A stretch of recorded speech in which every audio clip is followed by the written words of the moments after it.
Bhagavate Vasudevaya.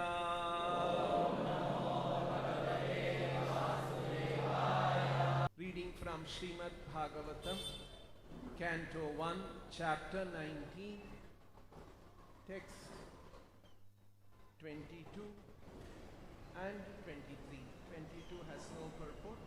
I'll chant 22 by myself. 23 we will all chant together. Ashrutya tad rishi gana vachaha Parikshit samam madhuchyut guru cha avyalikam abhashata enan abhinandya yuktan shushrusamanas charitani Vishnoho. Translation by Srila Prabhupada.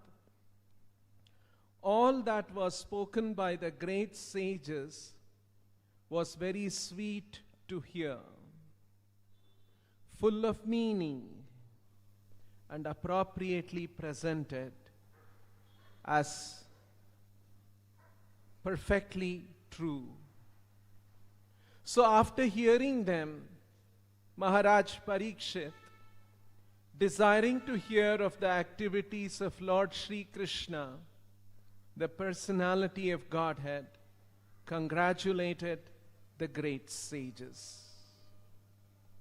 Text 23. Nihatana mutra chakaschanartha Rite paranugrahamatmashilam Samagata sarvata eva sarve Vedayatha murti dharastri prishthe. Translation and purport by His Divine Grace A.C. Bhaktivedanta Swami Srila Prabhupada. The king said, O great sages, you have all very kindly assembled here, having come from all parts of the universe. You are all as good as supreme knowledge personified, who resides in the planet above the three worlds, Satyaloka. Consequently, you are naturally inclined to do good to others. And but for this, you have no interest either in this life or in the next. Purport by Srila Prabhupada. 6 kinds of opulences, namely wealth, strength, fame, beauty, knowledge, and renunciation, are all originally the different attributes pertaining to the absolute personality of Godhead. The living beings who are part and parcel entities of the Supreme Being have all these attributes partially, up to the full strength of 78%. In the material world, these attributes, up to 78% of the Lord's attributes, are covered by the material energy, as the sun is covered by a cloud. The covered strength of the sun is very dim compared to the original glare. And similarly, the original color of the living beings with such attributes becomes almost extinct. There are 3 planetary systems, namely the lower worlds, the intermediate worlds, and the upper worlds. The human beings on earth are situated at the beginning of the intermediate worlds. But living beings like Brahma and his contemporaries live in the upper worlds, of which the topmost is Satyaloka. In Satyaloka, the inhabitants are fully cognizant of Vedic wisdom, and thus the mystic cloud of material energy is cleared. Therefore, they are known as the Vedas personified. Such persons, being fully aware of knowledge, both mundane and transcendental, have no interest in either the mundane or transcendental worlds. They are practically desireless devotees. In the mundane world, they have nothing to achieve. And in the transcendental world, they are full in themselves.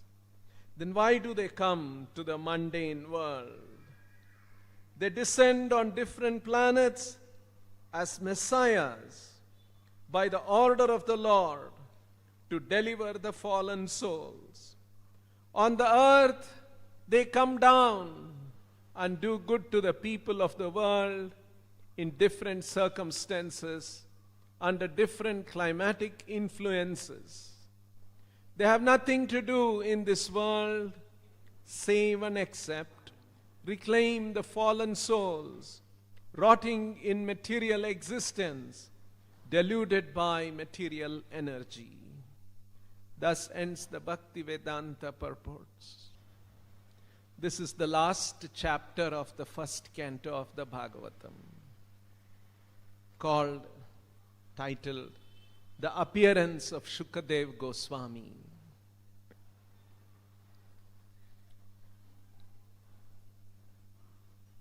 Shukadev Goswami, who is son of Vyasadeva himself, the prominent speaker of the Srimad Bhagavatam, and his appearance is very nicely described in this chapter. You will see towards the end as we come to the last few verses. The entry of Shukadev Goswami into this assembly, consisting of Parikshit Maharaj, who has renounced the kingdom and preparing to leave this world because he had a notice of 7 days. And so when the emperor had renounced the world and was preparing to die, having given up all the royal robes, it must have been a very big news. And sages from all over the world and all over the universe, that's the meaning, samagataha sarvata eva sarve. Samagataha, they all arrived, they all assembled. Sarvatha, from all over and all over the universe, as Prabhupada explains. And they all assembled and they began to speak to Parikshit. Parikshit asked them, what is it that I should do? What should I hear? What should I think of? What should I be glorifying? How should my mind be absorbed? In what should my mind be absorbed? So all these great sages had assembled and they spoke a few words, last few verses, and in response to that, Parikshit is speaking in the 2 verses we have read today.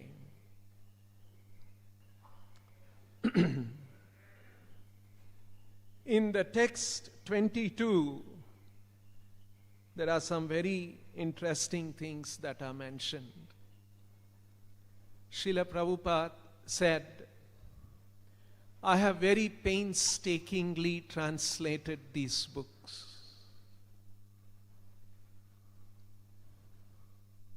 And he wanted us to read and benefit from them. Prabhupada said, the Bhagavatam is such a special composition.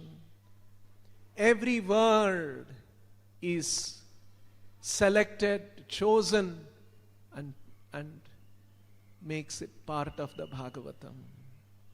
And Srila Prabhupada has taken every word and carefully translated in English language so that all of us can read and benefit from that. So, ashritya. Okay. Can we display the verse back again? Okay. Ashritya tad rishi gana vachaha parikshit. Ashritya. Parikshit, ashritya. Parikshit heard the words spoken by rishi gana. Rishi gana vachaha ashritya. Parikshit. He heard. And what were those words? Samam madhuchyut guru chavalikam. Samam, impartial, equal to everyone. Madhuchyut. Madhu means, we know, honey. Madhuchyut is trickling of the honey or coming forth of the honey. And so, samam madhuchyut. These are all words qualifying rishi gana vachaha, the words spoken by the rishis. Madhuchyut, they were sweet words. Guru. Guru means heavy, grave. Prabhupada translates here as Guru, grave. Cha avyalikam. Avyalikam, perfectly true. Vyalika means cheating, falsehood. Avyalika means perfectly true. See, these are the words spoken by the sages. Samam madhuchyut guru chavalikam. So in other words, these Vedic literatures, and especially the Srimad Bhagavatam, words spoken by great sages, words spoken by great devotees, words spoken by the Lord, all of this is part of Bhagavatam. And we have to give very respectful and serious hearing to these words. They are, and in the next line, abhashata ena abhinandya yuktan. And these words, which are samam madhuchyut guru avyalikam, were yuktan abhashata. They were very appropriately delivered. So, as Prabhupada wanted all of us to become gurus and repeat the words of the Shastras. The world is in ignorance, and we must take this knowledge and give to others. That's one of the important instructions of Srila Prabhupada. And so we must know what is the nature of the message that we are carrying. It is samam madhuchyut guru avyalikam and yuktan. Appropriately it should be delivered. So this requires a certain amount of spiritual maturity, and we should, by the practice of Krishna consciousness, that consciousness evolves and develops. It is a process. It is a scientific process. And if we apply ourselves to this, we can also notice these changes in our heart. That is why Rupa Goswami, when he was summarizing all of these teachings from the Vedic literatures, he said, Adhau Shraddha Tata Sadhu Sangha Atha Bhajana Kriya Tata Anartha Nivritti Syat Tato Nishtha Tata Ruchihi tatha sakti bhava prema abhyudanchati. So, just like in a chemistry book, we would read, you mix chemical A with chemical B, and then you shake it, you heat it, and a yellow gas comes out. We read that in the chemistry textbook. And then you go to the lab, you mix A and B, shake it, heat it, and you will see yellow gas. That chemical process is already described in the textbook because it is predictable. It is a science. It is not some random thing. It may happen, may not happen. No, it is going to happen. And that is what we have all experienced, isn't it? In the same way, before we take to Krishna consciousness, Rupa Goswami has explained, if you do this, this will happen. If you do this, this will happen. That is why Srila Prabhupada said, this is a science. This is, as here Prabhupada has explained, Avyalikam. It is perfectly true. It is perfectly true to everyone. So in other words, Bhagavatam is talking about a science. It is not some kind of a belief system. For those who believe, it will happen. For those who don't believe, it may not happen. For somebody, it will happen. For some group of people, it will work. Not for everyone. This is not like that. We read in the morning during chanting time, Prabhupada saying, chanting of Hare Krishna is simple, perfect, and unfailing, never fails. This is the nature of this knowledge. It is perfect truth. Just like we all have seen the sun rises in the east. It is true for everyone. No, only for Brahmins it happens. For some other caste it will not happen. It will some other. No, it is the truth for everyone. That kind of an unshakable, unchangeable truth is what is being described in the Bhagavatam, in the Shastras. So such knowledge, which is samam, which is madhuchyut, it is also presented, it is also very sweet. Tava kathamrutam taptha jivanam. Srimad Bhagavatam in the 10th canto, Shukadev Goswami says, he's telling about Krishna. Tava kathamrutam taptha jivanam. Taptha jivanam is an interesting word. We chant Tapta Kanchana Gaurangi Radhe Vrindavaneshwari. Tapta Kanchana. Tapta Kanchana means molten gold. Right? Tava Kathamrutam Tapta Jivanam. Here, Tapta Jivanam means for people who have understood, who have come to the point of understanding our life, this life is full of miseries. This is actually a statement of knowledge. That's why Krishna says in the Bhagavad Gita, when he is making a list of items which constitute knowledge, he says, one who concludes that this world is a place of misery, it is an aspect of knowledge. Dukkha, janma mrityu jara vyadi, dukkha doshanu darshanam.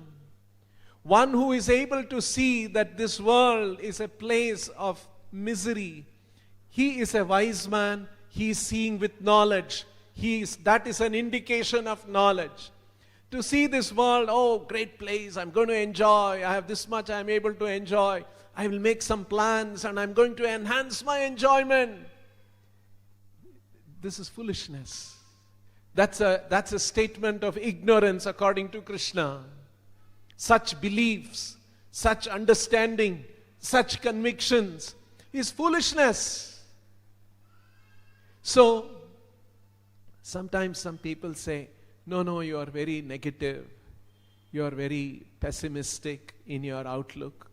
No, it is not pessimism or optimism. This is realism. This is the reality of life. And so, for those who have come to this understanding, tapta jivanam, for them, tava katha amrutam.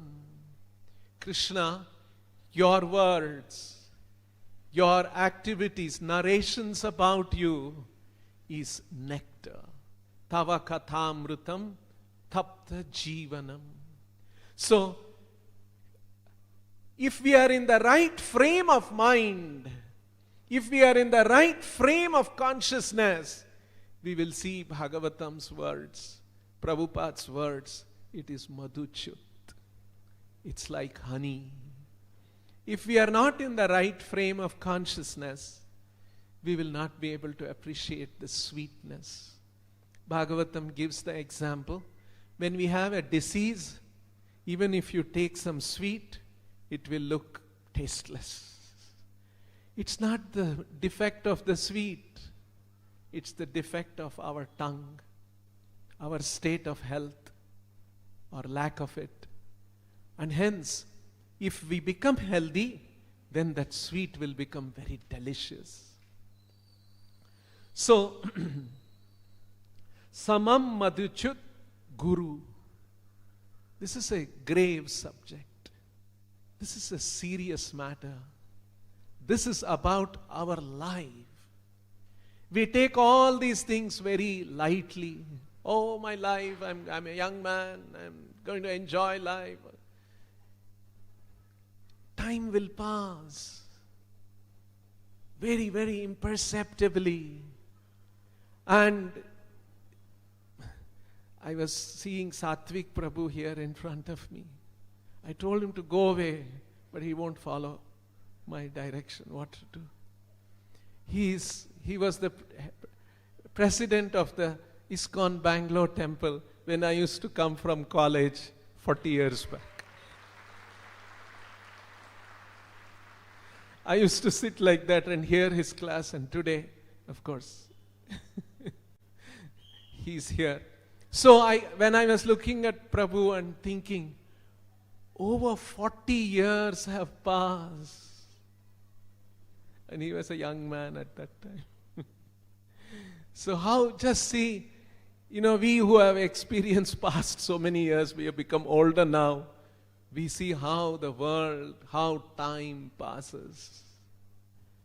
So, this is the nature of Kala.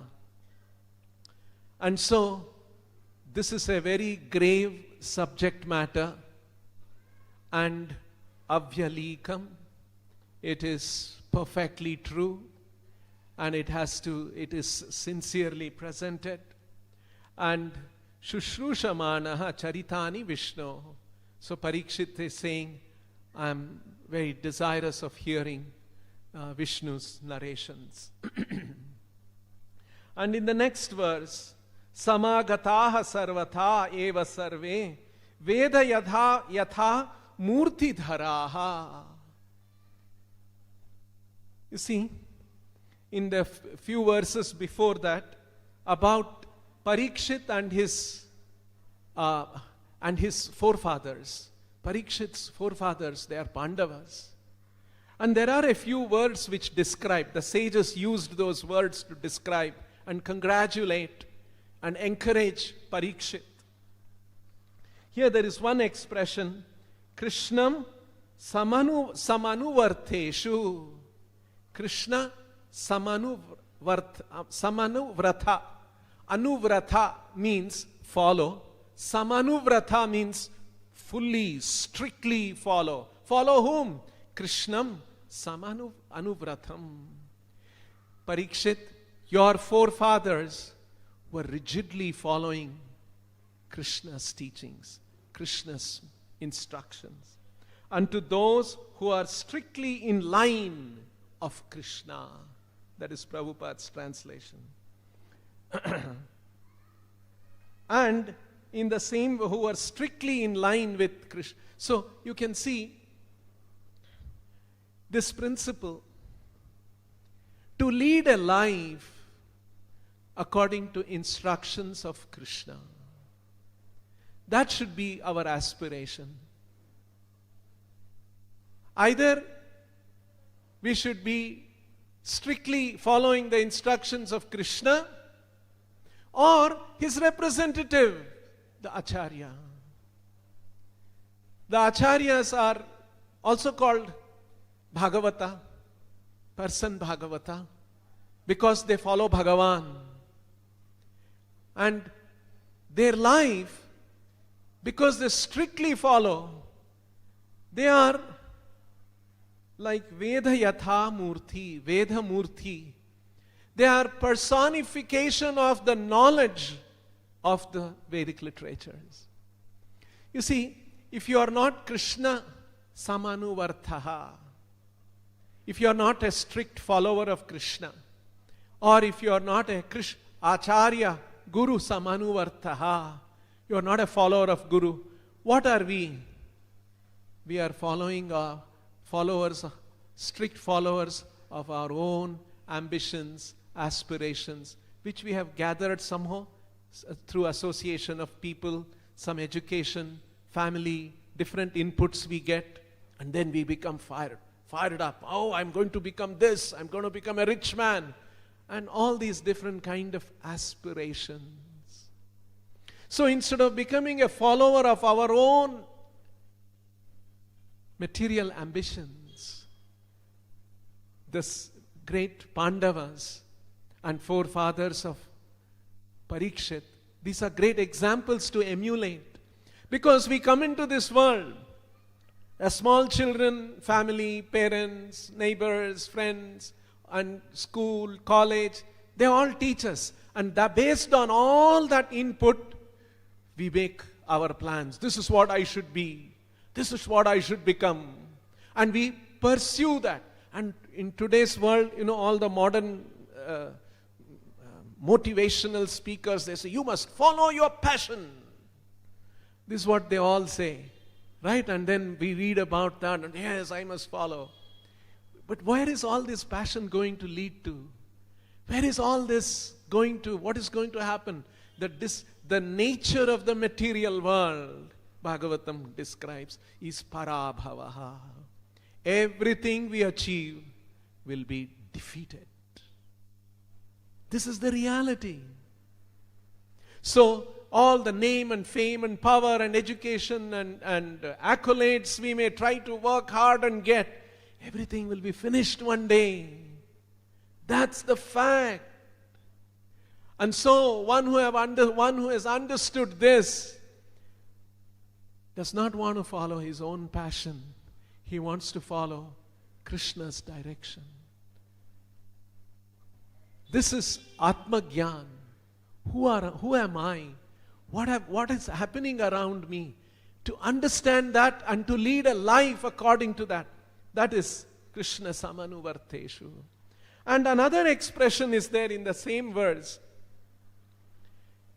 Bhagavat Parshva Kamaha. Another very beautiful expression these are. Bhagavat Parshva Kama. Kama means desire. Here it does not mean lust. It means desire. What kind of a desire? Bhagavat Parshva Kamaha. Bhagavat Parshva means to become an associate of the Lord. You see, these are there in the Bhagavatam. We should aspire to become Bhagavat Parsha. Bhagavat Parshva Kamaha. So, this is we can become an associate of the Lord. That's the promise Bhagavatam is making, Krishna is making in the Bhagavad Gita. That is the promise Srila Prabhupada is making through his books. Not a small thing. To become an associate of the Lord. See, Krishna is also saying, Mamupetyatu kaunteya punarjanma na vidyate tadhama paramam mama. His Krishna is inviting, please come to my abode and become my associate. Actually, we are all meant for that. We are actually part and parcel of Krishna. Usually we say, right, part and parcel of Krishna. In the Bhagavad Gita, in one place, Prabhupada says, Krishna's bliss is ever expanding, and the living entities are part and parcel of that bliss. We are meant for Krishna's bliss, ever expanding bliss. And that's why Krishna is saying, come, become my associate. Oh, Krishna is asking, we should go and contribute for his bliss, is it? What about me? No. When we contribute for his bliss, we will become blissful. Completely blissful. That's our nature. Just like you put food into the stomach, you don't only touch the food, look at the food, smell the food. You pick it up, put it in the mouth, and it goes to the stomach. When the food goes to the stomach, the hand is so connected to the food, hand gets nourished. In the same way, hand, leg, they are all part and parcel of this body. In the same way, we are part and parcel of Krishna. When we serve Krishna and when we enhance his pleasure, we are so connected to Krishna that we will become blissful. That's the way, that's our position, that's our constitution, that's our makeup. That's our Swarupa. So, in the Vedic literatures, there is an offer that we can become an associate of the Supreme Lord. Every one of us, no, it's not only rich people can do, only intelligent people can do, only knowledgeable scholars can do. None of these things are important. It is bhakti. It is that sharanagati. It is that simple attitude. I am a servant of Krishna. How can I serve Krishna? So that is the important. See, these are all special things that Srila Prabhupada points out. Because we read Prabhupada's books, we read again and again. After a certain time, we become a little bit, these are all. But we have to read a little carefully. Bhagavat Parshvakamaha. And all of your forefathers, you all have a desire. The sages had spoken this. You all have a desire to go to the spiritual world and associate with the Lord. You see? I'm sure all of you, we Indians, we hear something, American college, American university, this professor is there, that professor. And then we I should also go there. Isn't it? We develop a desire. I must go to a university abroad and there'll be so big professors. I must associate with them, with such scholars, and I should study well, etc. These kind of ambitions, right? A lot of Indians, we have all these kind of things. Now, all of them, I had this one experience some years ago. As a college student, like all of us, we would have heard big university names, America, different parts of the world. So, we used to, I'm sure many of you have heard also, MIT, big institute for science and engineering and research and all that. So some years ago, I had gone to a program in somebody's house. And after the program, they were talking to me and they were introducing the guests who were there. And there was one person, very elderly, must be in his 80s or so, but he was very nicely dressed in a suit. And his wife was also another elderly woman. And both of them were there, and so the host was introducing, this is Professor, he is formerly Professor so-and-so from MIT. And my old instincts, oh, MIT. And I said, very nice talking, very nice meeting you, I said. And the wife whispered into my ear, no, he cannot hear. So then it struck me, oh my God, look at this big man. He must have worked so hard, studied so hard, went to MIT, studied there, became a professor there. And now, what has he become now? Frail, old body, things falling, can't hear anything. Just see how all these glorious things, all these aspirations, how they all have Parabhava, they are destined to be finished. Is this pessimism or realism? It is absolutely the truth. Avyalikam, perfect truth. It's only in illusion. We modify it, we think, no, it will be very nice. So like this, we get misled. Instead of such kama, we must have Bhagavat Parshva Kamaha. And the last point. So Parikshit is saying, all of you are Veda personified. You all are knowledge personified. That knowledge, you are living by that knowledge. You live by the realization of that knowledge. You live by the teachings, by the values of that knowledge, Vedic knowledge. Your knowledge, Veda personified. Look at the great qualities of these great sages. What kind of personalities were with Parikshit who had assembled there? Look at our situation. What are we personified? We are personified of our own karma. We are Kama Murti, Lobha Murti, Madha Murti, Illusion Murti. This is what we are. Look at our situation.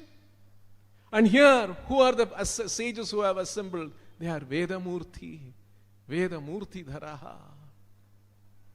See the kind of personalities that are being described.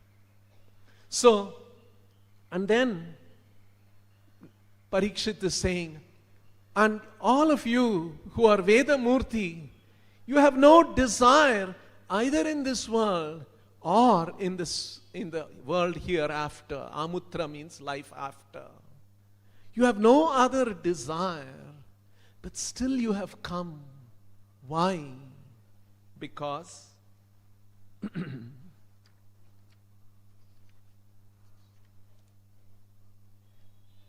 consequently,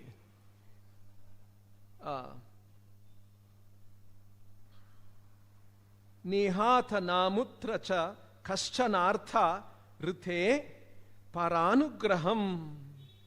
anugraham, to show mercy to others, to show mercy to me, you have come. That's the only reason why you have come. You have no other desire, you have no other pursuit in this world or in the next world. You are all fulfilled, completely fulfilled, because you are all highly realized Vedamurtis. And Vedas, Veda ischa sarvai, aham eva vedyaha. From all the Vedic knowledge, who is to be realized?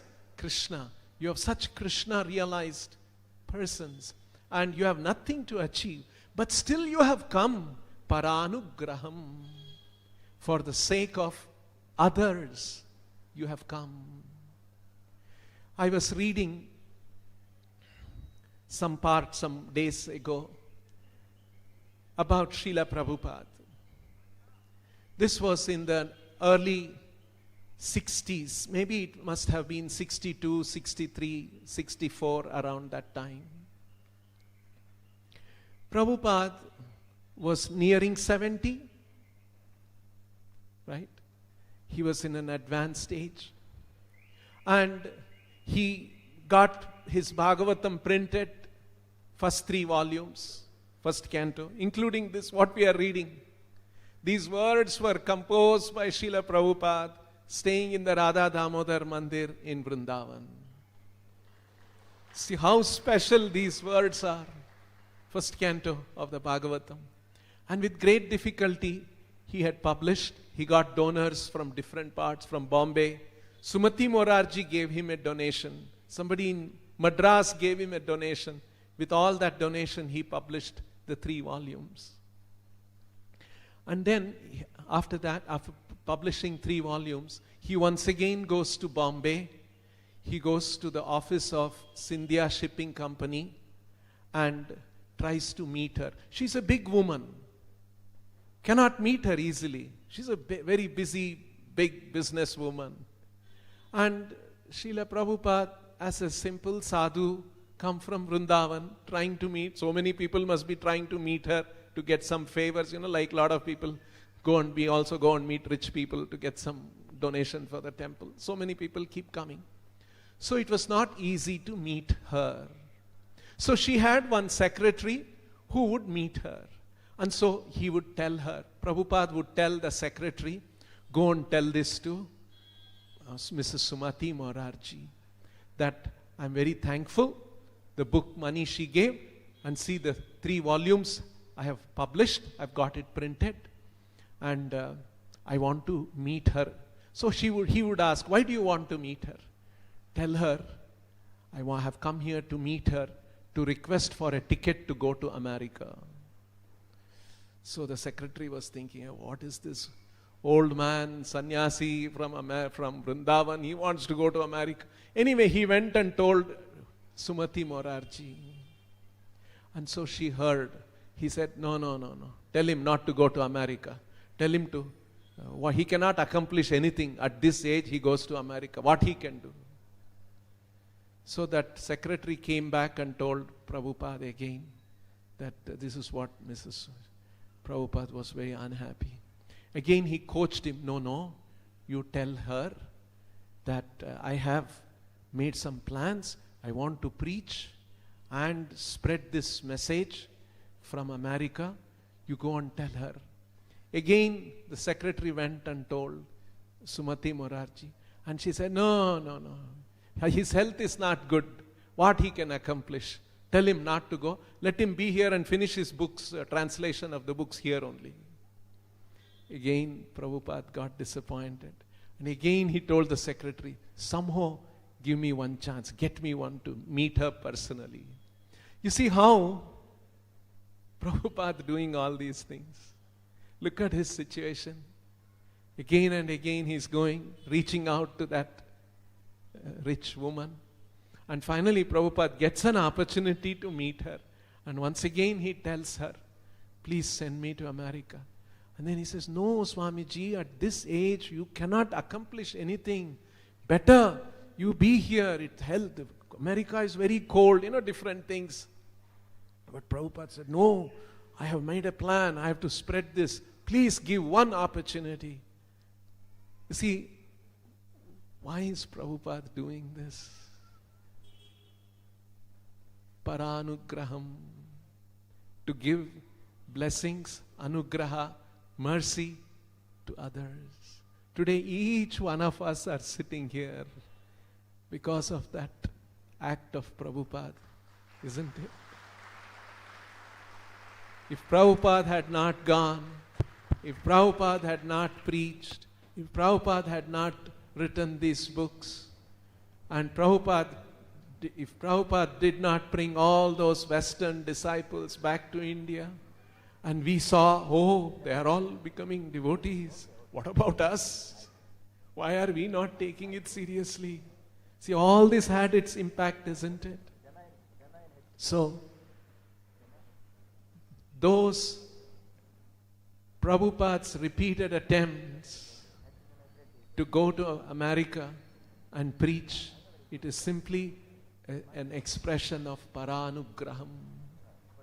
See, what those sages were, as Parikshit is describing in the Bhagavatam, those qualities, those were the attributes of Srila Prabhupada, who has no desire either in this world or in the next world, because they are desireless, akama. But they still act, they still do something, paranugraham, just to bless others, to show mercy on others. And Prabhupada writing these books, creating an institution. This is an important aspect of Srila Prabhupada's contribution. Of course, he followed the example of his guru, Bhaktivedanta Saraswati Thakur, who gave a formal institutional structure to the mission of Sri Chaitanya Mahaprabhu. And of course, his guru, Bhaktisiddhanta Saraswati Thakur, drew inspiration from what his father, Bhaktivinoda Thakur, had done. So these are all modern constructs, an institution building. These are all modern constructs. And it endures even beyond the lifetime of the person who founds that institution. So Prabhupada wanted this mission of Chaitanya Mahaprabhu. He gave a contemporary institutionalized format, and he would remain the Acharya, so that, because unless you go to such a soul, a great soul, a resident of the spiritual world, this process of bhakti, as it is expected to unfold and develop, will not happen. That's the most important thing. To come in contact with a pure devotee of the Lord. That's the important thing. Otherwise, we'll be following Karma Kanda, we'll be following Jnana Kanda, some impersonalism, some demigod worship. So many varieties are there. But we are talking about Paramam Gatim, about the highest perfection. For that, like Prabhupada gave the example, all these methods, Karma Kanda, demigod worshiping, all of them are staircases to go higher and higher and higher, higher and higher in consciousness. Gradually, it's a multi-life program. Many, many lifetime it will take. So you can take the staircase. But there is also another method. There is an elevator. You get into the elevator and you press the button 100. The elevator will take you to the 100th floor. When you are climbing up the stair, you are climbing up with your effort. When you are going up the elevator, it's not your effort, it's the motor, high horsepower motor which is pulling you up, isn't it? That is coming in contact with a pure devotee, and by his blessing, that provides the horsepower for the elevator to go up. That is the important thing. Otherwise, if you don't get the elevator, if you don't come in touch with a pure devotee, you'll be going up the stair. 100th floor, it will take about maybe how many lifetimes, we don't know. Sometimes we go up, sometimes we come down. All this will be going on. This is the advantage. And such a person. And one last point. Tada para anugraham. They are so merciful. They want to benefit others. And why do they do that? Because that is their Atma Sheelam. These are very special words, because that's their very nature. The very nature of these. Atma Sheelam. Sheela means one's nature, character. Right? Sheela. Atma Sheelam. Paranugraham. Atma Sheelam. Their very nature is Paranugraham. That's the kind of a personality Srila Prabhupada is. And we are all very blessed to come in contact with him and directly serve him, be in his association through his Vani, and serve his mission, which is embedded in the institution that he has founded. So we are very, very fortunate. What Parikshit was experiencing there, in touch with all these great sages, and Parikshit going to come in contact with Shukadev Goswami, that very same fortune is available to us today, provided we want to take it. We'll stop here. Grantaraj Srimad Bhagavatam ki, Srila Prabhupada ki, Nitai Go Premanand.